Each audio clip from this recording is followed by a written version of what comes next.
बच्चों, let's see the question. The question says the slit of the collimator is illuminated by a source as shown in the adjoining figures. The distance between the slit S and the collimating lens L is equal to the focal length of the lens. यहाँ पर जो S और L के बीच की दूरी that is equal to F. The correct direction of the emergent beam will be shown in figure. तो emergent beam की correct direction क्या होगी? तो ध्यान देने वाली बात यहाँ पर ये है कि ये जो दूरी है S और L की, ये हमारी फोकल लेंथ है, यानी कि ये हमारी F दूरी है, ठीक है। अब यहाँ पर एक जो की कॉन्सेप्ट हम आपको समझाएंगे, वो की कॉन्सेप्ट ये होगा, जरूरी भी है ये जानना आपको, कि मान लीजिए हम यहाँ पर एक लेंस बना देते हैं, कोई भी लेंस यहाँ पर बना देते हैं, ठीक है। ये हमने कॉन्वेक्स बना लिया, तो ये सभी के लिए वैलिड होता है, ठीक है। ये हमारा एक फोकल लेंथ है, ये हमारी यहाँ पर एक फोकल लेंथ होती है, ठीक है। तो अगर रे ऑफ लाइट जो है, मान लीजिए रे ऑफ लाइट जो है वो ऐसे जा रही है प्रिंसिपल एक्सिस के पैरेलल, ये आपकी जो है दिस इज प्रिंसिपल एक्सिस, ठीक है। इसी को हम बोलते हैं प्रिंसिपल एक्सिस, ठीक है।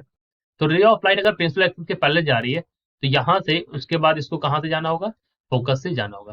तो ये तो पहली बात हो गई।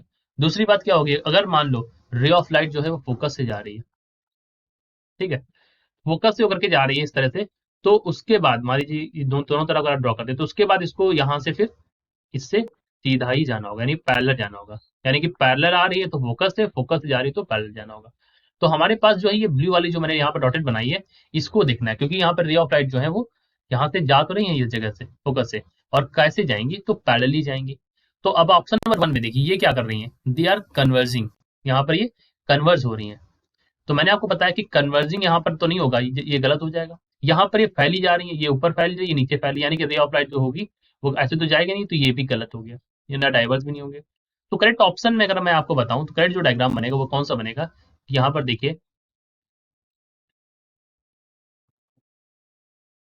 ठीक है, ठीक।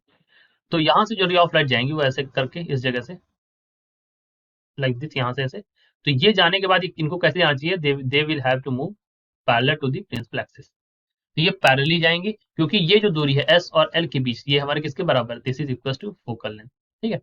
तो हमारा करेक्ट ऑप्शन कौन सा हो जाएगा? यहाँ पर करेक्ट ऑप्शन हो जाएगा option number 2, because they are moving parallel. So this is our answer for the emergent beam.